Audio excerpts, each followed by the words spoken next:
Serious ex-prisoners of Reddit. Who was the most evil person there? And what did they do that was so bad? Story 1. I had a cellie in prison who was a KKK white boy. He was a madman. He was always pissed off and would say the craziest stuff like, "Did you hear that? The white rhino is going extinct. Freaking Jews." I was watching the movie about black pilots in World War II, and he sat down indignant and rolled his eyes and guffawed. "Black pilots? Come on." I said, "You really think there are no black pilots?" He said, "Hell no. Have you ever seen a black pilot?" It was like this every day until my move finally got approved. Story 2. When I was in jail, my cellie was a guy that tied his old lady down to their table and tried to carve "Do not resuscitate" into her chest. Halfway through, the cops showed up because the neighbors could hear her screaming.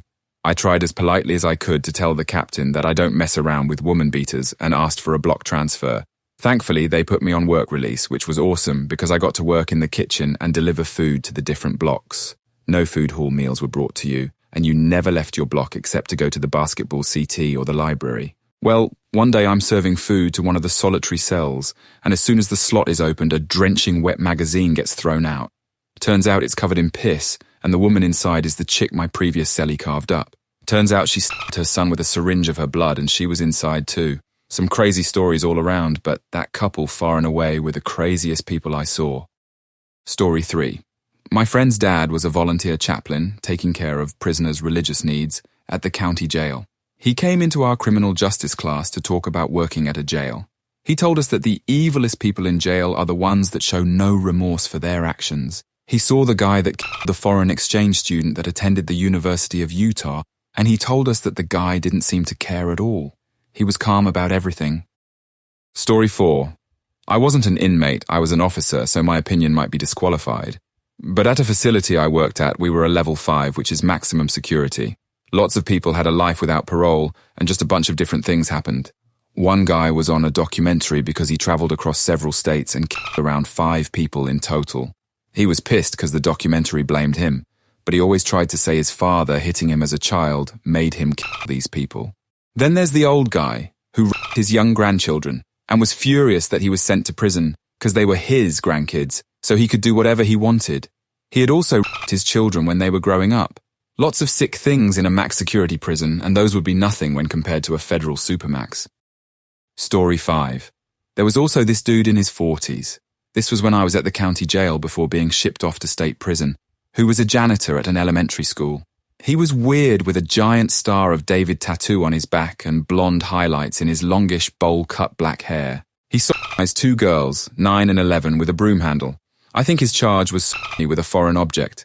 I remember everyone feeling contempt because we knew that in that county, sex offenders got off easy. Fortunately, we were wrong. He was given life. I remember the paper he got from court read. Release date, deceased.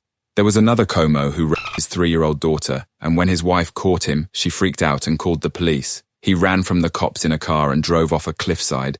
Whether that was on purpose or not, I'm not sure. But here is where it gets worse. So after the accident, he couldn't talk or act normal. He was essentially retarded and would shuffle around and rock back and forth anytime someone talked to him. Brain damage is what people said, from the car crash. People were nice to him until they found out his charge, then ignored him or were cold towards him, but he was restarted at this point, so no one went out of their way to harm him. This went on for maybe 7 or 8 months, but people started to say he was full of crap because gradually he started acting more normal, or people would catch him acting more normal than they believe he tried to portray himself. Eventually, it became obvious. He could not keep up the charade any longer, and everyone knew he was faking being retarded. People started messing with him and tormenting him, people pissing on his laundry bag, trustees banging their brooms on the side of his cell wall to make him start going crazy and crying. He had a single cell in the corner. He was still trying to act like he was retard, but was slipping up and slacking at times, and it became obvious he was full of crap. The worst part is that he only got 4 years. 4 freaking years for raping his daughter. I got 6 years for robbing someone of their drugs. Anyways, when he got to state prison after being shipped from the county jail, he got beaten really freaking badly. Word travels in the system. I think he spent the remainder of his time in isolation. Even the guards hated him and knew he was lying. Story 6. I was in a women's prison, and the new inmate told everyone she was in for tax fraud. A couple of days later, she gets the crap beaten out of her and doesn't leave her cell again. Food gets taken in by screws, and eventually she gets ghosted out. Turns out she was on our side, and both her husband and son were on the male side for running a child porn ring. Those guys had been put straight in the VP wing, but most female prisons don't have enough sex offenders to have one. It was one of the screws who told some of the inmates why she was in. They wanted her to be taught a lesson. The offences were awful. She was fully part of it, and was responsible for acquiring a lot of the victims, as she was trusted by people. The youngest victim was her 3-month-old niece who had to be hospitalized due to trauma. Story 7. Was in prison for 27 months. Unfortunately, your child rapists and kiddie guys were mixed into Gen Pop, so you would get all kinds like that everywhere. The worst one I heard of was when I was in military prison. Details are foggy because this was 13 years ago, but I remember there being a guy who got 99 years for murder. He had killed a guy, then killed the guy's wife because she was home and would have been a witness, but not before raping her first. The whole facility got locked down every time they moved this guy, because they didn't even want the other inmates to see what he looked like. The other messed up one was at the same facility. So in the army there's a thing called turtling, where you hit someone's Kevlar helmet with your Kevlar helmet. It makes a loud thonk sound but doesn't really hurt. People didn't hit super hard, just hard enough to make the noise happen.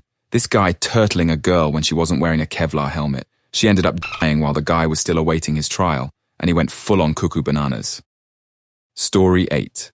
I've not been in jail, so don't know if this will count, but when I was 19 I was a prison visitor. The one guy I visited was in jail for theft. He'd pick up high-value items and just walk out of a store, think 10k pounds electronics from Harrods, and do it repeatedly.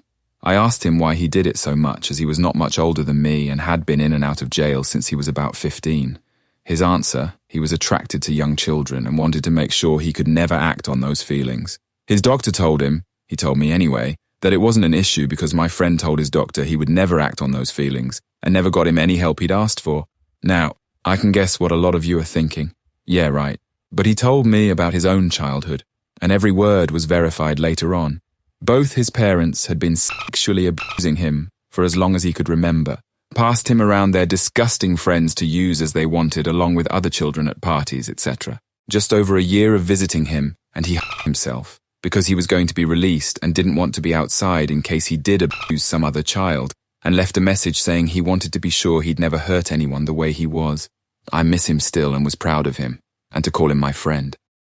Story 9. I'm not an ex-prisoner, but I've worked in the California prison system as a psychologist since 2006.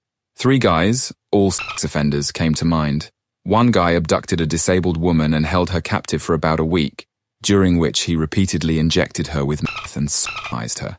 A friend of the perpetrator eventually helped her escape, and when they searched his property, they discovered fecal matter 9 up an axe handle. She nearly died from the internal damage he inflicted and severe dehydration. He was celled up with a guy who repeatedly sexually assaulted a 3-year-old boy, also causing internal damage. He was caught after the boy was hospitalized for internal hemorrhaging, and a slew of physical injuries and broken and fractured bones were discovered. He was, of course, also beating the crap out of the boy's mother. That guy was convicted of torture, so at least received a life term. The last guy started raping his bio-daughter when she was 8 and got her pregnant at 12.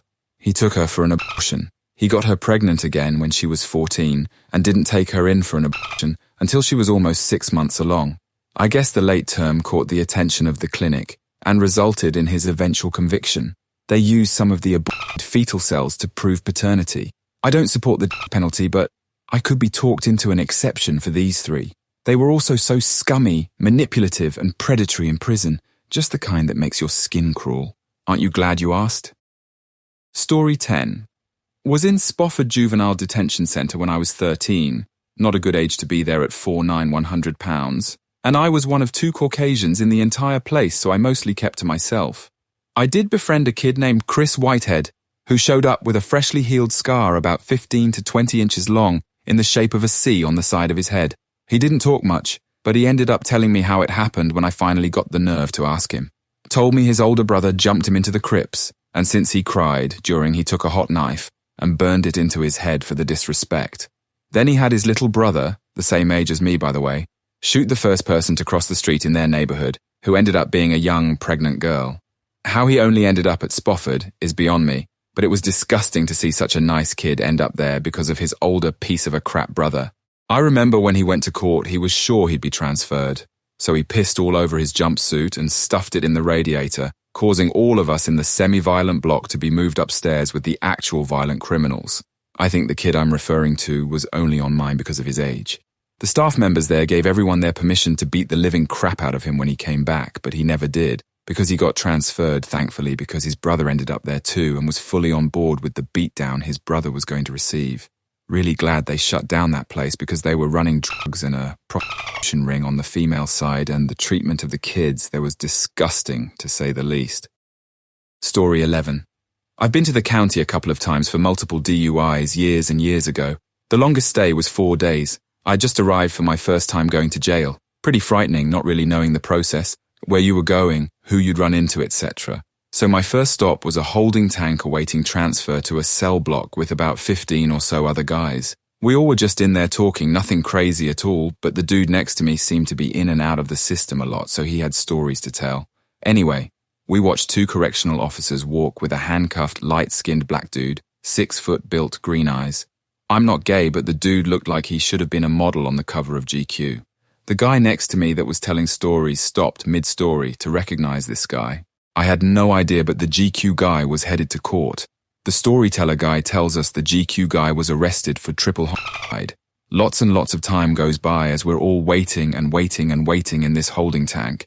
Next thing we know, the GQ guy comes walking back down the corridor with handcuffs and shackles with 4 correctional officers escorting him.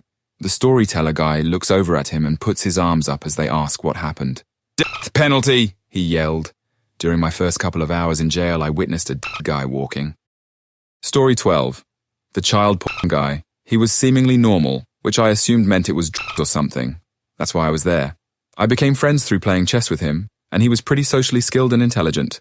One day I realized that I hadn't asked him what his charges were, and he said he was in a chat room and accidentally clicked on a link that downloaded one picture of a little girl, and said his IP got traced and he got 5 years for it. I had someone on the outside look him up, and he not only had over 100 counts of possession of child porn, but multiple counts of distribution and manufacturing of child pornography. After confronting him about it, he denied it, and I separated from him completely. Side note, other people found out and messed him up. I thought about it but didn't want to add time to my sentence. Now, I've made some mistakes in my life with drugs and stealing, but child pornography or anything to do with children or taking advantage of someone actually disgusts me to my core.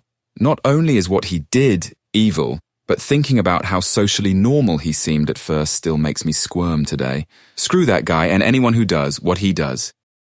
Story 13. I was in jail for public intoxication once. Small town, with no room in the drunk tank, so they put me in with the rest of the folk. I was still somewhat drunk and chatty. I struck up a conversation with a guy that had instant coffee. I made a trade to give him my pancakes when breakfast came around in exchange for some coffee he had right then. It was temporary, I would be out by morning, so I didn't care about breakfast. We drank coffee and talked. I asked him why he was there, and he tried to convince me that he was innocent of what he was charged with. They charged him with drowning a pregnant woman in a popular swimming hole near our town. The more he told me, the more I was convinced that he took her out there to have sex. She probably wouldn't because she was early in the pregnancy, so he got angry and drowned her in a jeep. Just knocked her out and pushed it into the river with her unconscious or dead inside. While I was talking to that guy, I was recognized by someone I hadn't seen in a really long time. I asked him why he was in jail, and he said, "I set my trailer on fire. With my wife in it. Not a fun night." Story 14. This will get buried, but that's an easy one. The prison where I processed had an old guy who was in there for some particularly heinous stuff. With the help of his wife and another woman, he ran a daycare. At this daycare, the 3 of them not only murdered the children and forced them to perform sexual acts on each other, but also videotaped and distributed the videos to other sick freaks. I would like to add that they only received life sentences as a result of the videotaping and distribution of the videotapes because our laws are extremely lax on this type of crime. While drug dealers spend 15, 20, even 30 years in prison, I saw child murders in there who only got a year or 2. Unfortunately, while this guy got his comeuppance, it brought about a change in legislation that protects child murders. You see, when other convicts found out what this guy had done, a group of them held him down, shoved a broom handle up his ass, and broke it off inside of him. For what he put those children through, I still feel this was quite lenient, and he deserved far worse. but he now stays at the processing prison because they have adequate medical facilities to manually evacuate his bowels every day because he can no longer defecate normally. This incident led to new hate crime laws. So here in North Carolina, it is now a felony hate crime to attack someone for the nature of their convictions, leading to an automatic 5 years added to your sentence for attacking someone due to what they have done. What this in turn has caused is a new paradigm where sex offenders are effectively safe from any kind of harm.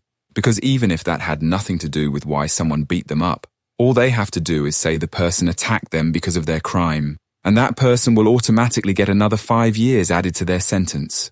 Now, at least here in North Carolina, it's easy to spot the child molesters, because they're the ones who stand in a circle in the yard singing hymns and doing Bible studies, and attend every religious ceremony, leading to the people who would otherwise go to the church services abstaining from them because they have no desire to be around that scum.